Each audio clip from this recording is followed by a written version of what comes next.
শাশুড়ি বারবার বলছিলেন, এখন বন্ধ করো, আমি ক্লান্ত হয়ে গেছি, আমার আর সহ্য হচ্ছে না।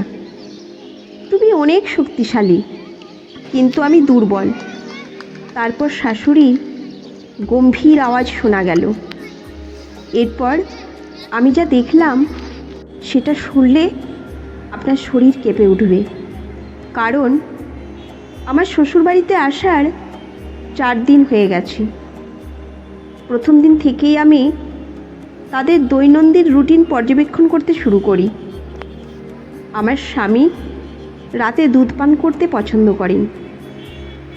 তিনি আমাকে বলেছিলেন রাতে 1 গ্লাস দুধ তার ঘরে নিয়ে যেতে হবে। কিন্তু আমার ভুলো মনের কারণে আমি এই 4 দিনেও দুধ নিয়ে আসতে ভুলে গিয়েছিলাম। 3 দিন ধরে তিনি আমাকে বারবার মনে করিয়ে দিচ্ছিলেন, কিন্তু আমি ভুলেই গিয়েছিলাম। শেষে তিনি রেগে গিয়ে বললেন, এখন থেকে দুধ নিয়ে আসবে না, তাহলে কি হতে পারে তা তুমি জানবে না।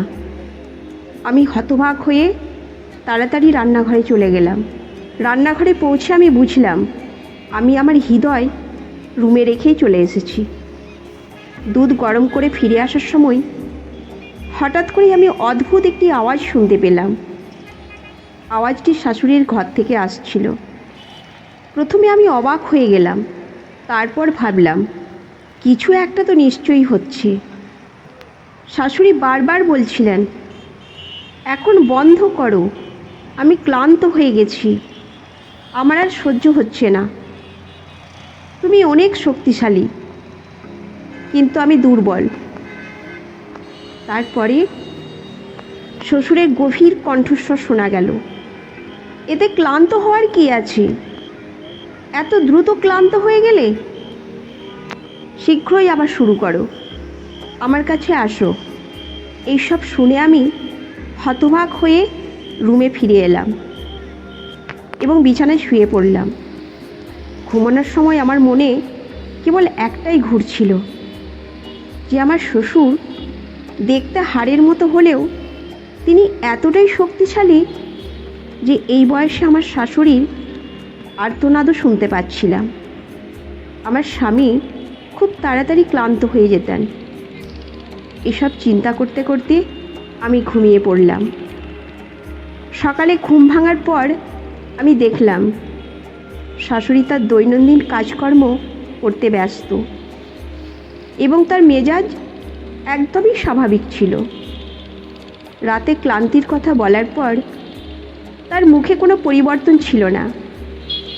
যখন আমার শ্বশুর বাড়িতে এলেন, তখনই আমার শাশুড়িকে ঘরে ডেকে নিলেন। আমি রান্না শেষ করে শাশুড়িকে খেতে ডাকতে গিয়ে রুমের দরজার কাছে পৌঁছালাম। সেখানে পৌঁছে আমি আবারও একই আওয়াজ শুনলাম।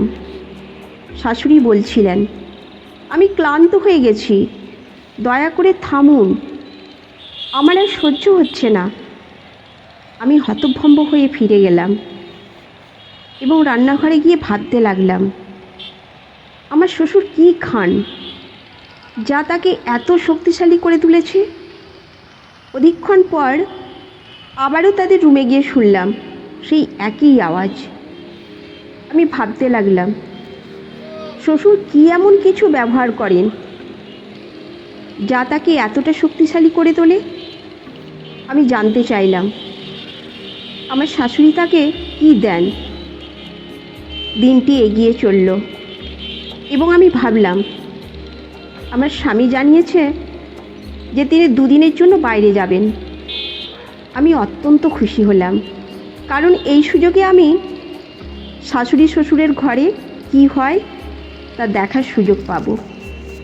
সেদিন রাতে আমি দ্রুত সব কাজ শেষ করে শাশুড়ির ঘরে লুকিয়ে পড়লাম। এমন একটি স্থান বেছে নিয়েছিলাম যেখান থেকে আমি তাদের দেখতে পারতাম, কিন্তু তারা আমাকে দেখতে না পায়। রাতের বেলা তারা ঘরে ঢুকলেন। আমার অনেক ঘুম পাচ্ছিল, কিন্তু তাদের দেখার আগ্রহে আমি ঘুমের বলিদান দিলাম। অবশেষে আমার অপেক্ষার অবসান হলো। আমি যা দেখলাম তা আমাকে সম্পূর্ণরূপে হতবাক করে দিল। তারা একটি নতুন ব্যবসার পরিকল্পনা নিয়ে ব্যস্ত। শাশুড়ি ও শ্বশুর একসাথে একটি নতুন প্রজেক্টের জন্য পরিকল্পনা করছিলেন। তারা কিছু নতুন ধরনের খাদ্যপণ্য তৈরির প্রস্তুতি নিচ্ছিলেন। শাশুড়ি বিভিন্ন উপকরণের তালিকা তৈরি করছিলেন এবং শ্বশুরের সাথে আলোচনা করে কিছু বিশেষ রেসিপি প্রস্তুত করছিলেন, যা তারা বাজারে তুলে ধরতে চান। তাদের মধ্যে ব্যাপক উৎসাহ এবং মনোযোগ ছিল। শ্বশুর একটি বিশেষ ধরনের খাদ্য তৈরির পরিকল্পনা করেছিলেন, যা তার নিজের সংযোজন করা উপাদান দিয়ে প্রস্তুত হবে। শাশুড়ি সেই খাদ্যপণ্যগুলোর প্যাকেজিং এবং প্রচারের জন্য পরিকল্পনা করছিলেন। তাদের সম্মিলিত প্রচেষ্টা এবং পরিকল্পনার প্রতি নিবেদন আমাকে গভীরভাবে প্রভাবিত করেছিল। এই অভিজ্ঞতার মাধ্যমে আমি বুঝতে পারলাম শাশুড়ি ও শ্বশুরের সম্পর্কের শক্তি তাদের একসাথে কাজ করার মাধ্যমে তৈরি হয়েছে। তাদের পারস্পরিক সম্মান এবং সহযোগিতা তাদের সম্পর্ককে আরও শক্তিশালী করে তুলেছে। এটি আমাকে শিখিয়েছে যে সম্পর্কের গভীরতা এবং শক্তি আসলে একে অপরের প্রতি ভালোবাসা, সম্মান এবং সহযোগিতার ফল। এইভাবে আমি শাশুড়ি শ্বশুরের সম্পর্কের একটি নতুন দিক জানলাম। তাদের একসাথে ব্যবসার পরিকল্পনা এবং প্রস্তুতির মধ্যে আসল শক্তি এবং সম্পর্কের গভীরতা খুঁজে পেলাম।